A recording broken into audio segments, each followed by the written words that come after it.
Hello అండి. నిన్న cutting video అనేది పోస్ట్ చేశాను గదా! ఈరోజు స్టిచ్చింగ్ వీడియో అనేది పోస్ట్ చేస్తున్నాను. ఒకసారి దాని స్టిచ్చింగ్ కూడా చూసేయండి. ఫస్ట్ బ్యాక్ బెల్ట్ అనేసి తీసుకున్నాను. బ్యాక్ బెల్ట్‌ని 2 జాయింట్ చేసుకొని ఒక ఎడ్జ్ లైన్ భాగము స్టిచ్చింగ్ చేసుకోవాలి. స్టిచ్చింగ్ చేసుకున్నాక బ్యాక్ పార్ట్‌ని తీసుకొని బ్యాక్ పార్ట్ ఆపోజిట్ వైపు పెట్టుకొని స్టిచ్చింగ్ చేయాలి. స్టిచ్చింగ్ చేసినాక దానిపైనే మళ్ళీ ఒక కుట్టు అనేది వేసుకోవాలి. లూజ్ కుట్టు వేసుకోవాలి. మొత్తం బ్లౌజ్ అంతా ఫిట్టింగ్ అయిపోయినాక, బ్లౌజ్ అంతా స్టిచ్చింగ్ అయిపోయినాక దాన్ని మనం తీసేసుకోవచ్చు. లూజ్ కుట్టు అనేది వేసుకున్నాను. నేను ఫాస్ట్ ఫార్వర్డ్‌లో అనేది పెట్టేశాను. అందుకనేసి మీకు చాలా స్పీడ్‌గా అనేది కనిపిస్తూ ఉంది నేను స్టిచ్చింగ్ చేసేది. ఇది పార్ట్ 2 స్టిచ్చింగ్ వీడియో. అలానే పార్ట్ 3 కూడా ఉంది. ఒకసారి వాచ్ చేయండి. బ్యాక్ డాట్స్ అనేది కుడుతున్నాను. నేను దీనికి హైట్ వచ్చి 3 ఇంచెస్ పెట్టుకున్నాను బ్యాక్ డాట్స్‌కి. ఇది స్మాల్ సైజ్ బ్లౌజ్ కాబట్టి దానికి ఎంత డాట్స్ హైట్ ఉందో అలానే నేను తీసుకొని కుట్టుకున్నాను. అంతే, బ్యాక్ పార్ట్ రెడీ అయిపోయింది. ఇంకేమి బ్యాక్ పార్ట్‌లో ఏం అవసరం లేదు చేయాల్సింది. మళ్ళీ ఇప్పుడు ఫ్రంట్ పార్ట్స్ 2 నెక్స్ ఎదురుగా పెట్టుకొని డాట్స్ అనేవి కుట్టుకుంటున్నాను. ఫస్ట్ ఫ్రంట్ డాట్ అనేది కుడుతున్నాను. ఫ్రంట్ డాట్ అనేది చాలా కేర్ఫుల్గా కుట్టాలి. ఎందుకంటే ఆ షోల్డర్కి సమానంగా ఎదురుగా రావాలి డాట్ అనేది. చూడండి, నేను 2 ఇంచెస్ అనేది తీసుకున్నాను. ఫ్రంట్ డాట్ కప్పు మాత్రం చాలా నీట్గా బాగా వచ్చింది. సైడ్ కూడా మీ ఆది బ్లౌజ్ ప్రకారం ఎంత ఉంటే అలానే తీసుకోండి. నేను బిగినర్స్ కాబట్టి కొత్త కొలతలు ఏం చెప్పట్లేదు. మీది ఆది బ్లౌజ్ ఏది మెజర్మెంట్కి తీసుకుంటారో ఆది బ్లౌజ్ ప్రకారమే దాని డాట్స్ పొడవు చూసుకొని మీరు నిదానంగా స్టిచ్ చేయండి. అప్పుడే మనకు నీట్గా ఫినిషింగ్ అనేది చాలా పర్ఫెక్ట్గా వస్తుంది. నేను అలానే నిదానంగా నీట్గా చేశాను. నాకు పర్ఫెక్ట్గా వచ్చింది. మనిషి అనుకుంటే ఏమీ చేయలేదంటూ ఏమీ లేదు. 2 సార్లు ప్రయత్నిస్తే మూడోసారి ఖచ్చితంగా వస్తుంది. నేను హ్యాండ్స్ అనేవి కుడుతున్నాను.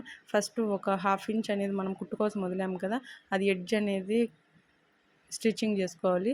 స్టిచ్ చేసినాక మళ్ళీ 1 ఇంచ్ కాడికి చేతికుట్ల కోసం వదులుకున్నాం కదా, దానిపైన లూజ్ కుట్టు అనేది వేసుకోవాలి. హ్యాండ్స్కి రెండింటికి లూజ్ కుట్టు అనేది వేసుకున్నాను. నేను నిన్న కటింగ్ వీడియోలో హ్యాండ్ లోతు ఎలా తీసుకోవాలో కూడా చూపించాను కదా మీకు. దాని ప్రకారం కుట్టుకోవాలి. ఇప్పుడు షేప్ బెల్ట్ అనేది తీసుకున్నాను. షేప్ బెల్ట్స్కి 3 ఇంచెస్కి ఒక మార్కింగు, మధ్యలో వచ్చి 2.5 ఇంచెస్, దాని తర్వాత వచ్చి 2.25 ఇంచులు అనేది మార్కింగ్ చేసుకొని షేప్ బెల్ట్స్ 2 ఎదురుగా పెట్టుకొని మార్కింగ్ చేసుకున్నాను. దానిపైన వేస్ట్ క్లాత్ అనేది ఒకటి తీసుకున్నాను. ఎందుకంటే షేప్ బెల్ట్ అనేది ఫిట్గా బాగుంటుంది. ఎందుకంటే ఇది ఆది బ్లౌజ్ కాబట్టి, లైనింగ్ బ్లౌజ్ కాదు కాబట్టి, నార్మల్ బ్లౌజ్ కాబట్టి షేప్ బెల్ట్ అనేది ఫిట్గా ఉంటే మనకు బ్లౌజ్ కూడా చాలా పర్ఫెక్ట్గా ఉంటుంది. అందుకనేసి నేను షేప్ బెల్ట్లోకి ఇంకో లైనింగ్ అనేది యాడ్ చేసి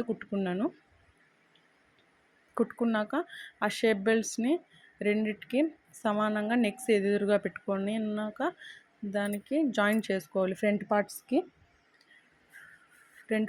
జాయిన్ జాయిన్ చేసుకుంటే నిదానంగా జాయిన్ చేసుకోవాలి. కుట్టు కనపడకుండా చాలా నీట్గా పర్ఫెక్ట్గా వస్తుంది.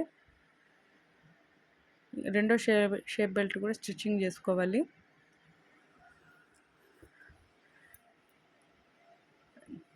డబుల్ స్టిచ్ వేసుకోవాలి. నేను ఉక్స్ పట్టి కాజా పట్టీకి క్లాత్ తీసుకున్నాను కదా, ఇప్పుడు ఉక్స్ పట్టి అనేది కుడుతున్నాను. రాంగ్ సైడ్ వైపు తీసుకున్నాను. స్ట్రైట్ వైపు తీసుకునేసి మళ్ళీ రాంగ్ సైడ్ వైపు 2 మడతలుగా వేసుకొని కుట్టుకోవాలి. నేను ఫాస్ట్ ఫార్వర్డ్లో పెట్టాను కాబట్టి మీకు సరిగ్గా అర్థం కాకపోవచ్చు, కానీ నేను కుట్టే విధానము చూడండి. మీరు ఒకసారి నేను ఎలా కుడుతున్నానో దాన్ని చూసి నేర్చుకోండి. నా దగ్గర ట్రైపాడ్ అనేది లేదు, అందుకనేసే మీకు సరిగ్గా కనపడటం లేదు నేను కుట్టిండేది. నేను ఇప్పుడు కాజా పట్టీ అనేది కుడుతున్నాను.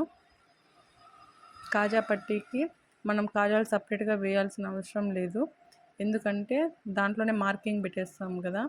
ఇప్పుడు అందరూ అలానే చేస్తున్నారు కదా టైలర్స్ అందరూ. నేను అలానే సింపుల్గా కుట్టుకునేసినాను. చాలా ఈజీగా కుట్టుకోవచ్చు కాజా పట్టీ అనేది. నేను సపరేట్గా ఒక వీడియో కూడా చేస్తాను కాజా పట్టీ ఎలా కుట్టాలో. మీరు వాచ్ చేయండి నా వీడియోస్ని. నా వీడియోస్ నచ్చితే లైక్ చేయండి. నాకు నెక్ అనేది కొంచెం ఎక్స్ట్రాగా ఉంది, అందుకనేసి నేను కొంచెం కట్